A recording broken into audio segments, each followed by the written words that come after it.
Sede vós pacientes e fortalecei o vosso coração. Sede pacientes e confiantes até a volta do Senhor Jesus Cristo, nosso Pai.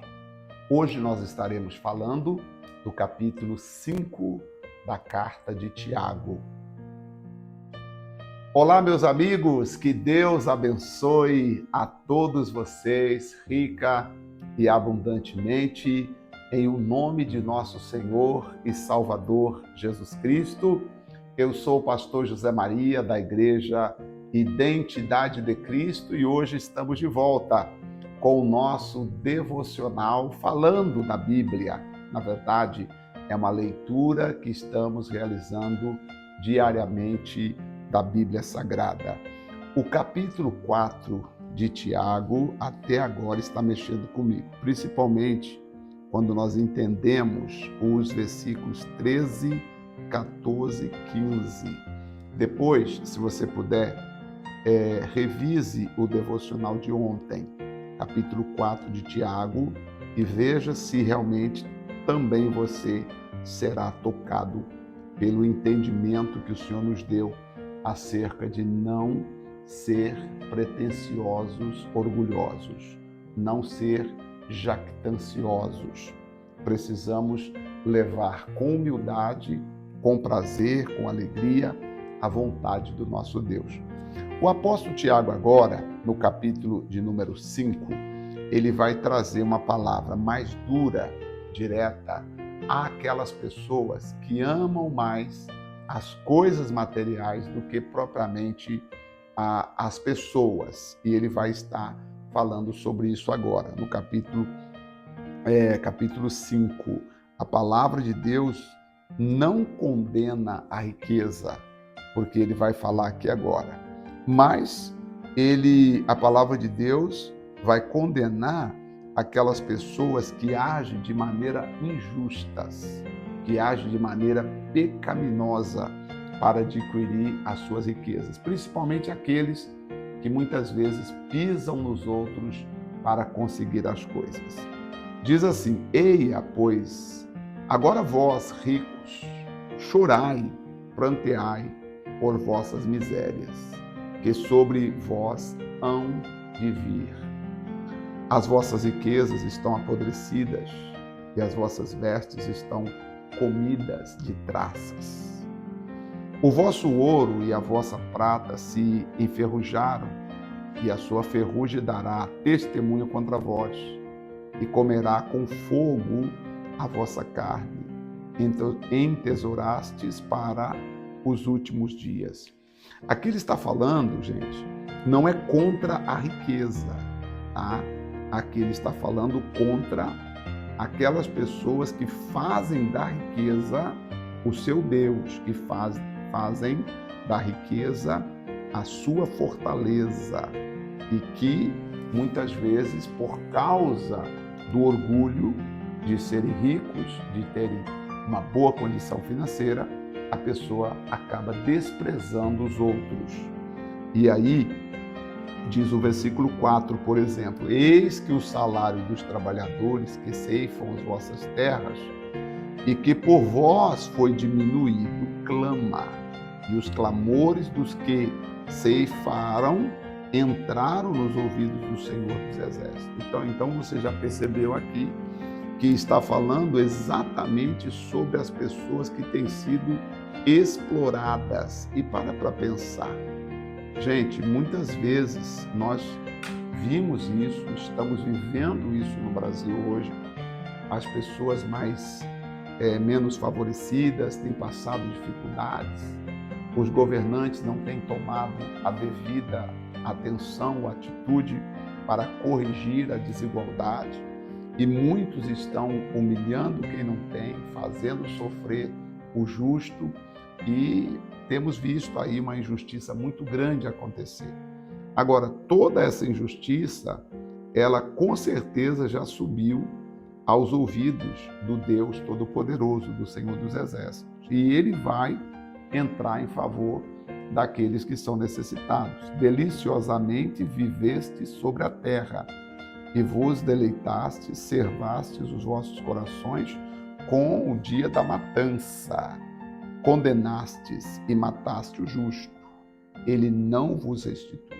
Então aqui você percebe que ele está falando do dia final. Vai chegar o dia em que, coitado dos injustos, coitados dos malfeitores, coitados daqueles que só aproveitaram da inocência dos outros. E isso cabe para todas as pessoas. Nós, cristãos, nós que amamos a Cristo, amamos a Deus, jamais devemos aproveitar da inocência de quem quer que seja. Seja aproveitar das pessoas por causa da sua inocência, no tocante a fazer votos e a dar ofertas na igreja. E também existem pastores que aproveitam da inocência e acabam abusando de pessoas. Abusam da fidelidade, abusam da confiança, abusam da liberdade. Hoje não é pequeno o número de pessoas, de pastores e obreiros e evangelistas que são infiéis, que são imoral, que são malignos, que são tomados por um demônio e acabam ceifando a vida das pessoas inocentes, ou seja, colocando a vida das pessoas que muitas vezes precisam muito deles para uma orientação, para uma conversa espiritual, e acabam seguindo para um outro caminho. Infelizmente, são pessoas inocentes sendo devoradas por lobos, devoradas por, como a Bíblia fala, pelos cães gulosos. Infelizmente, nós temos que orar e pedir a Deus para nos ajudar, para nos defender. E eu aqui, na qualidade de ministro da Palavra de Deus, eu oro e peço que Deus sempre venha nos ajudar, para que nós sejamos sempre bênçãos na vida daqueles que precisam de nós. Agora, sobre a paciência, vamos ver o que ele vai falar sobre a paciência, está no versículo 7. Sede, pois, irmãos, pacientes até a vinda do Senhor. Eis que o lavrador espera o precioso fruto da terra, aguardando-o com paciência até que receba a chuva temporã e a seródia. Assim como o lavrador espera o fruto da terra, nós também devemos esperar o nosso Senhor Jesus.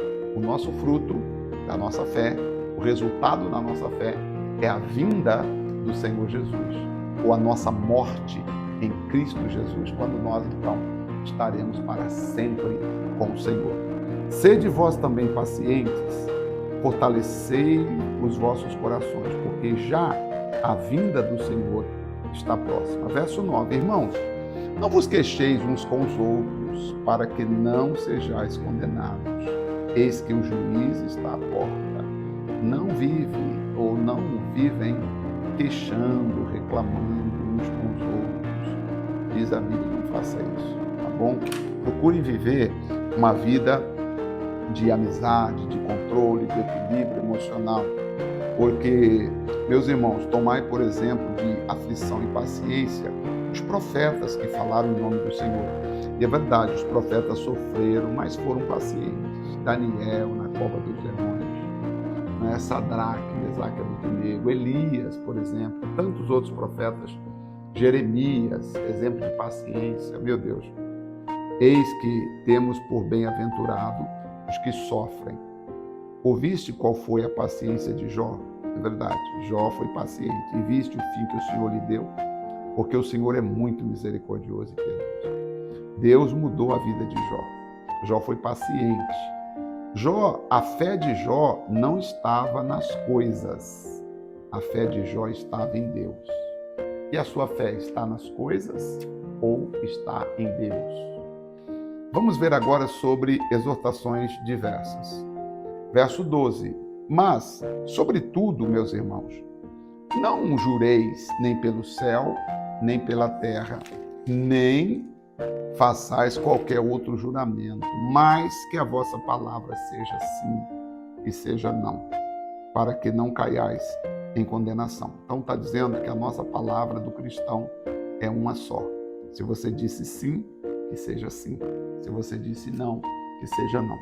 Não seja aquela pessoa que disse sim, querendo dizer não. Seja a sua palavra, sim ou não. Está alguém entre vós aflito? Ore. Se tem alguém aflito, ore. Está alguém contente? Cante louvores. Está alguém entre vós doente? Chame os presbíteros da igreja e ore sobre eles, ungindo-os com óleo em nome do Senhor. E a oração da fé salvará o doente, e o Senhor o levantará. E se houver cometido pecados, ser-lhe-ão perdoados. E aqui pecados tem a ver com pecado que levou àquela situação de sofrimento. A oração da fé, ela perdoa no sentido de, quando eu oro pela pessoa que está doente, com compaixão, o pecado que talvez levou aquela pessoa ao sofrimento é perdoado. E aí ele vai dizer que eu posso ungir o doente com azeite. Chame os presbíteros. Tem que ser necessariamente um presbítero? Aqui Tiago está falando, e aí há de se compreender, que onde Tiago estava vivendo, não era prática de qualquer pessoa ungir a qualquer um, o que é diferente na nossa cultura, né? A nossa cultura é diferente. Se você tiver numa outra cultura, como por exemplo, onde Tiago aqui estava falando, era uma outra cultura e nesse caso deveria chamar o presbítero. Mas nós entendemos que você, como ministro de Cristo, como ministra, né, do Evangelho de Cristo Jesus, você pode ungir a pessoa com óleo e pode orar por ela também. Tá? Não tem problema, até porque Apocalipse, nós vamos ver, diz que nós fomos feitos para Deus reis e sacerdotes. Fomos feitos reis e sacerdotes e para o nosso Deus e Pai. É claro que quem não foi ungido não pode ungir. Por exemplo, vamos dizer, se eu não fosse ungido a pastor, eu não poderia me autoconsagrar. Eu teria que reunir um conselho, um conselho de pastores, ou, enfim, pedir que alguém que fosse consagrado me consagrasse. Esses dias eu vi um irmão que antes era um simples obreiro, agora ele diz que ele é apóstolo. Aí me deu uma vontade de perguntar: quem te fez apóstolo? Quem te ungiu apóstolo? Para que esse negócio de título? Aí o outro diz que é, sei lá, bispo agora, é bispo. Eu falei: mas para que isso, irmão? Palhaçada, não precisa disso. O que Deus quer não é colocar um título em você. O título é coisa de homens. O que Deus quer é ver o fruto. Porque às vezes você é bispo, mas você não cuida de nada. Às vezes você é pastor, mas não apacenta. Às vezes você é evangelista, tem um título de evangelista, mas não evangeliza. Você tem um título de missionário, mas você não tem coragem de ir no bairro vizinho fazer uma visita. Você não tem coragem de ir no hospital fazer uma visita. Porque a vida do missionário é viajar levando missões, levando a palavra, socorrendo os aflitos, ajudando os necessitados. Então, o título não vale nada se a pessoa não tiver uma ação poderosa. Verso 16: confessai as vossas culpas uns aos outros e orai uns pelos outros para que sareis. A oração do justo pode muito ter seu efeito. Claro que naquele tempo era muito mais fiel, né? Confessar as culpas uns aos outros. Meu amigo, hoje com o advento da internet, se você conta a sua vida para uma pessoa, meu amigo, hoje não dá para confiar, né? Hoje não dá para confiar. Esta é a grande realidade. Elias era um homem sujeito às mesmas paixões que nós, e orando pediu que não chovesse. Por 3 anos e 6 meses não choveu sobre a terra. Aqui ele está mostrando que você pode orar e pedir as coisas a Deus, não baseado na santidade que você tem, mas no poder que Deus tem. Por isso ele mostra que Elias era um homem sujeito às mesmas paixões. Elias era um homem que temeu quando Jezabel disse que iria matá-lo, mas ele orou com fé e por 3 anos e 6 meses não choveu sobre a terra. E orou outra vez e deu chuva sobre a terra. Irmãos, Se alguém dentre vós se tem desviado da verdade e alguém o converter, saiba que aquele que o converter, um pecador do erro do seu caminho, salvará da morte uma alma e cobrirá uma multidão de pecados. É verdade esse versículo aqui, gente. Aqui tem um texto e eu chamo a sua atenção para nós ajudarmos a converter aquela pessoa que voltou, que saiu dos caminhos do Senhor, que antes era uma bênção e hoje não anda mais com Deus, não caminha mais com Deus. Eu falo sempre, eu estou indo a São Carlos uma vez por mês. Você que me assiste em São Carlos, esteja conosco. Dia 2 eu vou estar aí no hotel Indaiá, às 9 horas da manhã, para fazer uma reunião boa para ajudar as pessoas.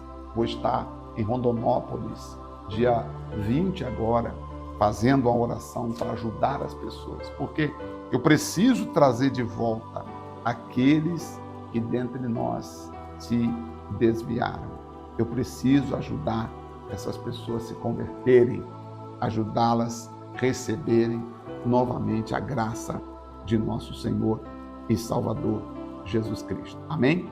Vamos orar e agora chegamos na primeira epístola de Pedro.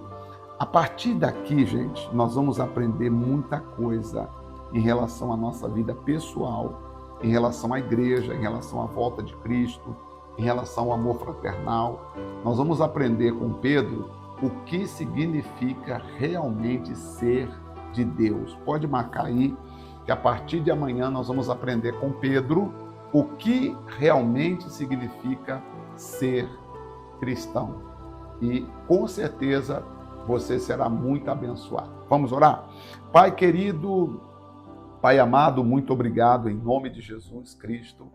Obrigado por esta palavra, obrigado por este momento. Obrigado pela palavra que vem tocando em nossos corações e nos ajudando a entender o que o Senhor tem para nós e também o que o Senhor quer de nós. Portanto, meu Senhor, eu rogo, agradecendo e agradecido, dizendo que a graça, que o poder, que o favor do Espírito Santo esteja em nossas vidas, nos ajudando, nos abençoando. Pai, muito obrigado. Por favor, estenda as suas mãos, ó Senhor, e nos abençoe com a vida de Deus, com o poder de Deus. E que a partir da carta de Pedro, nós possamos entender o que verdadeiramente significa ser um homem de Deus, ser uma mulher de Deus. Porque adianta nós lermos a Bíblia e não permitir que ela nos transforme, mas pelo poder do Espírito Santo, eu tenho certeza, essa palavra há de transformar os nossos corações pela fé, em nome de Jesus. Amém? Graças a Deus e assim seja. Amém. Glória a Deus. Então, amanhã voltaremos, já entrando na epístola de Pedro. Vamos lá estudar a carta de Pedro, tá bom? Que é chamada de epístola ou de carta universal de Pedro. Deus abençoe, um forte abraço e até nosso próximo encontro. Até lá.